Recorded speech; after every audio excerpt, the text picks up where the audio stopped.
Welcome in. It's time for some morning espresso here on the SDH Network. I'm Jason Longshore. Here's some of the soccer items that you need to know about for Thursday, December 19th. The MLS SuperDraft is tomorrow.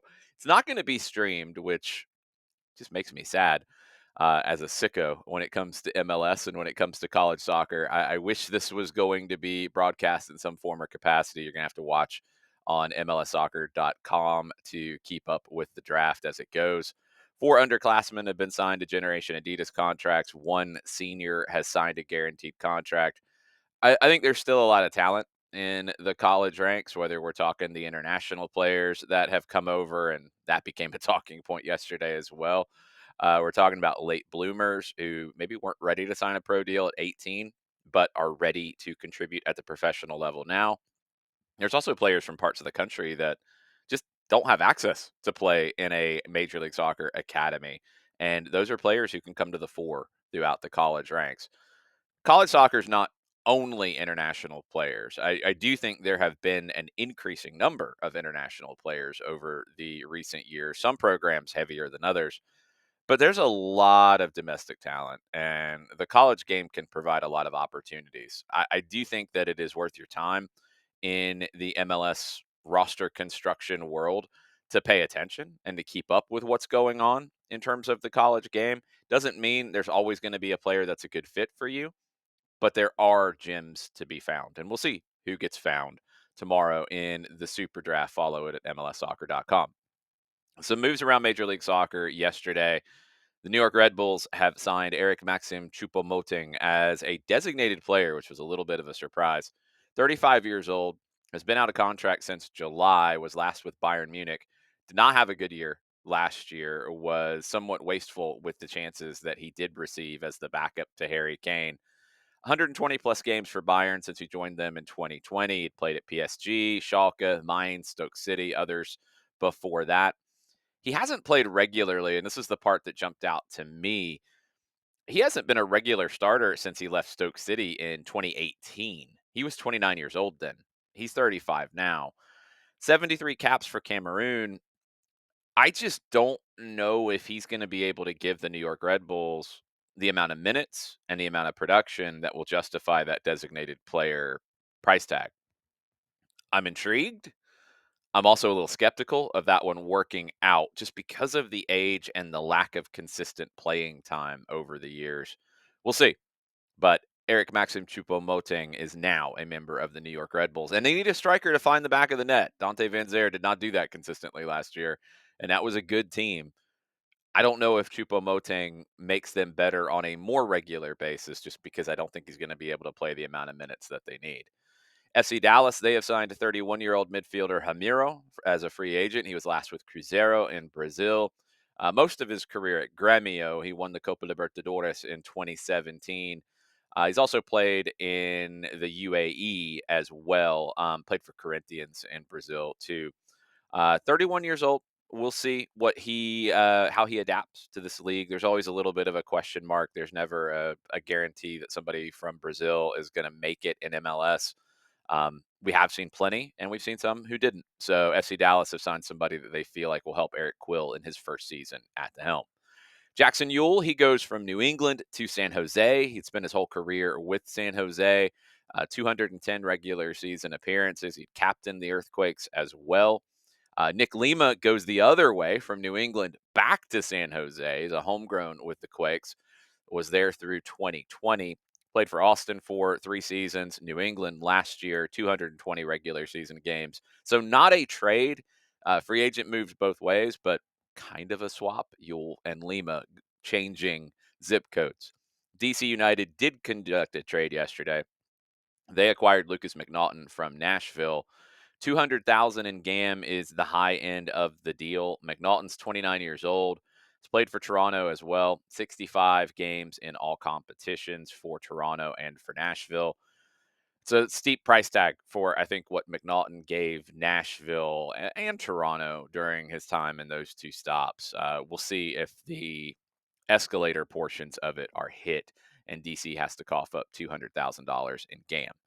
One of the more controversial moves yesterday was the Columbus Crew announcing that they will play Inter Miami in Cleveland next year at Huntington Bank Field. It's about a 2-hour drive if you're not familiar with Columbus to Cleveland interstate routes. That's substantial. Reportedly, there is not an opt out for season ticket holders. So if you're in Columbus and you can't make that trip, you don't have a way to opt out, which I do not think is a good idea in terms of setting this up. I understand the frustration playing a game outside of the market. Yes, you're playing in a bigger stadium to chase dollars, and let's be real. That's welcome to the business of sport, right? This is not purely an MLS thing. This is not purely a soccer thing. This is a business thing. Um, don't love it. I do get it. I'm sure that the crew wish that maybe they could do this at Ohio Stadium. I don't know if that would have been a possibility or not. I'm assuming it would not have been. Also, remember that the ownership of the Columbus Crew are also the ownership of the Cleveland Browns. So that factors into it as well, keeping more money in the family. I do think that more accommodations should have been made if season ticket holders can't opt out of that ticket.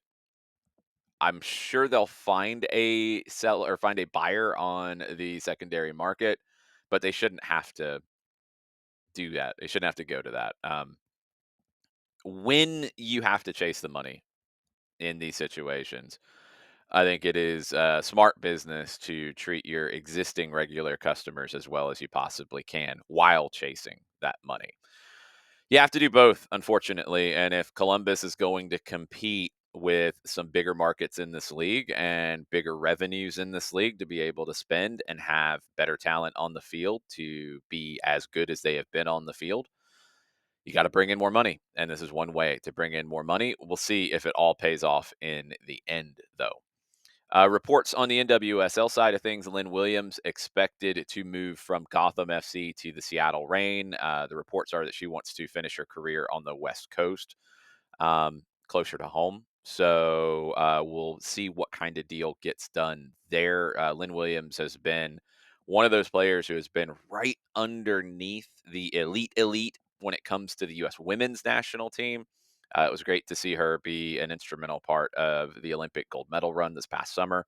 But one of the all time greats in women's professional soccer in the United States, Lynn Williams, headed to the Seattle Reign. It sounds like some international news to wrap up this morning. Espresso, Kylian Mbappe, Vinicius Jr., they both scored for Real Madrid. 3-0 win in the Intercontinental Cup final in Lusail on Wednesday. They beat Pachuca in that match. PSG coasting in Ligue 1. I know, big shock. They're 10 points clear. They beat Monaco 4-2 yesterday. But if you want to see a highlight, Gianluigi Donnarumma took a awful boot to the face. Look for the foul and then look for the pictures of Donnarumma afterwards. Ugh, really bad. Really, really bad. I don't think there was awful intent from the player, but Donnarumma's not going to care because that was nasty. EFL Cup semifinals, the Carabao Cup. A lot of heavyweights in it this time around. Liverpool, Arsenal, Newcastle, all getting through quarterfinals. Gabriel Jesus scored his first hat trick for Arsenal, 3-2 win over Crystal Palace. Liverpool unbeaten in 20. They won 2-1 over Southampton. Newcastle, they beat Brentford, a brace from Sandro Tonali. Final semifinalist will come from today's game, Manchester United and Tottenham, and the draw for those semifinals will take place after the Manchester United Tottenham game. And we'll stay in England for our last topic on the Espresso. Everton, the takeover is done. They promised it'd be done by Christmas. They got it done in about 6 days ahead of time. The Friedkin Group, TFG, they are the new owners of Everton. They've been working on this for a while. The agreement in principle to purchase 94% stake, the 94% stake, held by former Everton chief Farhad Moshiri. Um, Moshiri hasn't really been involved in Everton for a while. They had to find more money. They've had some really scary close calls.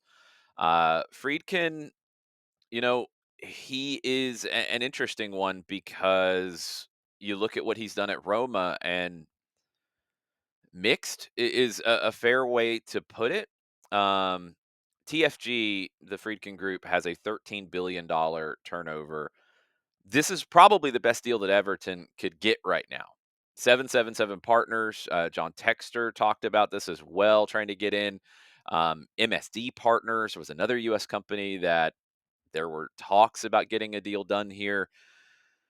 This was the best deal that Everton could get. They had to get a deal done.